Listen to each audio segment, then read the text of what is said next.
월스트리트 저널 기사가 이재명 그 혹시 표지 나오고 있어요?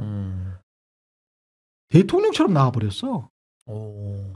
이재명 대표가 이렇게 돼 있고 저 부제목이 헤드라인처럼 제목처럼 나왔습니다. 그러네. 이 사람이 한국의 다음 대통령이 될지도 몰라. 그가 지금 해야 하는 일은 윤석열 탄핵이래.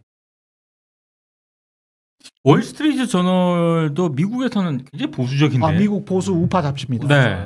근데 제가 왜 이게 굉장히 특이하다라고 하는 거냐면,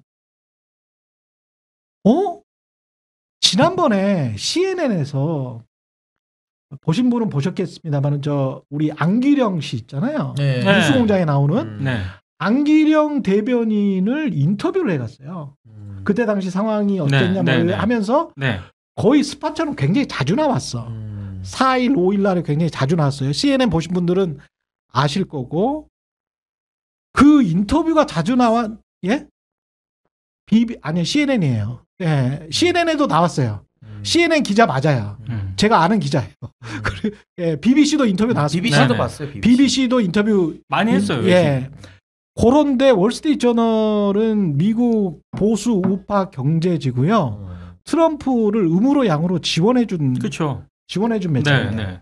4년 동안 꾸준히 그 바이든 매체에서도 한 건데 미국이 분명히 지금 이재명을 테스트하고 있습니다. 지금 간을 보고 있고요. 월스트리트 저널이 저거를 저렇게 띄웠습니다.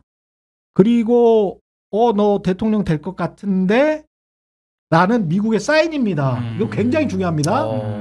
그리고 뒤에 보면, 기사의 뒤에 보면 자신들의, 이 사람들은 무조건 그래요. 뉴욕타임즈든 워싱턴 포스트든 다 그렇습니다.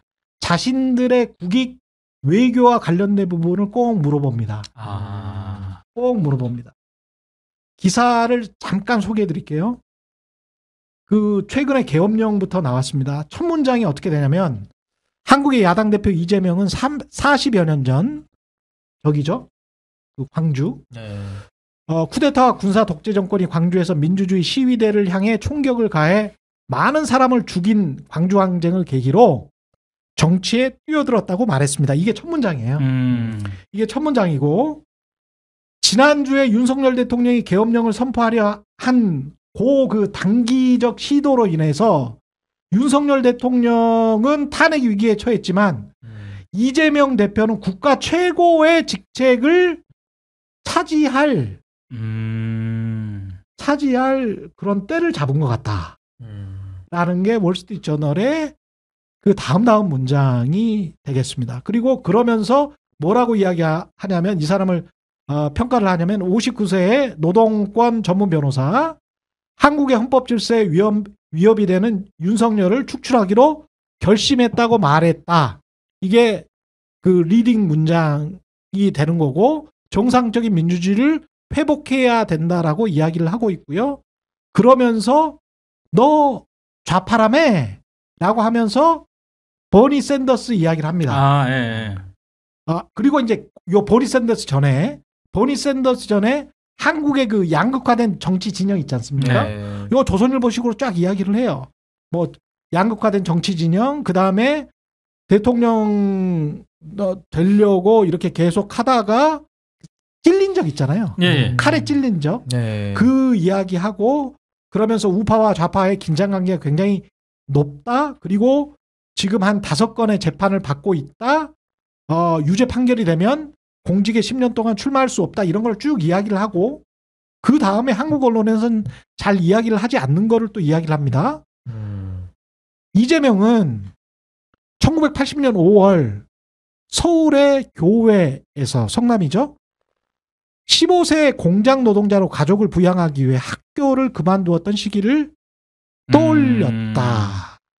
1980년 5월에 그는 당시 국가와 이를 이끈 군부 독재자가 무기를 훔쳐 군인에게 총을 쏜 것으로 묘사된 시위대 상대로 싸우는 것이 정당하다고 생각했다고 그때의 80년을 회상했다.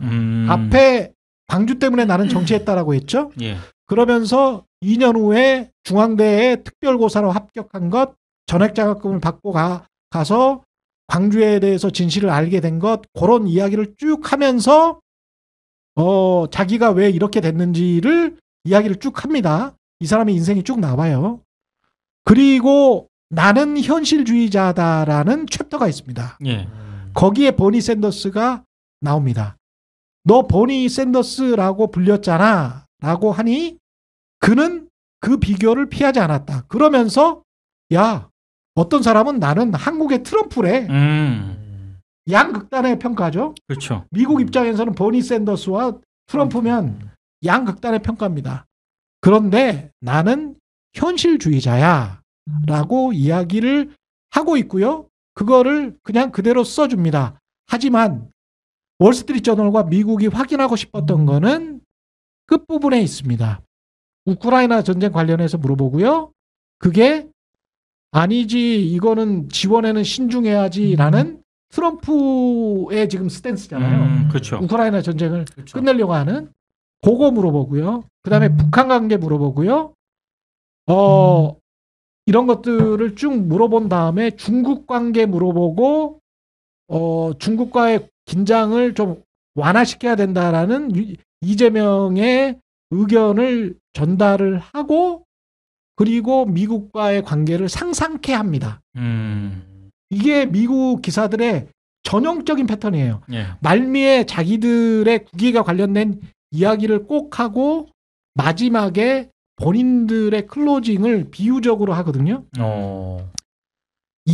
이재명 대표는 야당이 필요로 하는 것은 의원 8명의 통과뿐이라고 말했다. 탄핵뿐이다. 물이 한계를 넘으면 금세 넘쳐날 겁니다. 그리고 여러분은 죽는 것보다 함께 사는 것을 선택할 겁니다. 여러분이란 거는 이제 우리나라 국민들을 그렇죠. 말하는 겁니다. 네. 우리나라 국민들은 죽는 것보다 함께 사는 것, 그리고 우리나라 국회의원들은 죽는 것보다 함께 사는 것을 선택할 겁니다라고 이재명은 말했다로 끝납니다. 이건 뭐냐? 월스트리트저널은 이재명을 현실주의자로 인정한 거예요. 이재명이 말했던 현실주의에 딱 맞는 비유를 끝문장의 클로징으로 썼습니다. 상당히 특이한 기사입니다. 미국이 트럼프 정부 하에 미국의 우파 경제 매체가 이런 기사를 썼다. 물론 이거는 유료 매체이기 때문에 많은 분들이 그냥 보실 수는 없고요. 그렇죠. 한국에 있는 많은 기성 언론사의 기자들은 보실 수 있습니다. 지금 가서 보면. 제가 거짓말한 거 하나도 없고요. 그런데 관련해서 이런 기사에 관한 소개가 나오지 않을 것 같아서 제가 그냥 소개해드립니다. 아하. 예.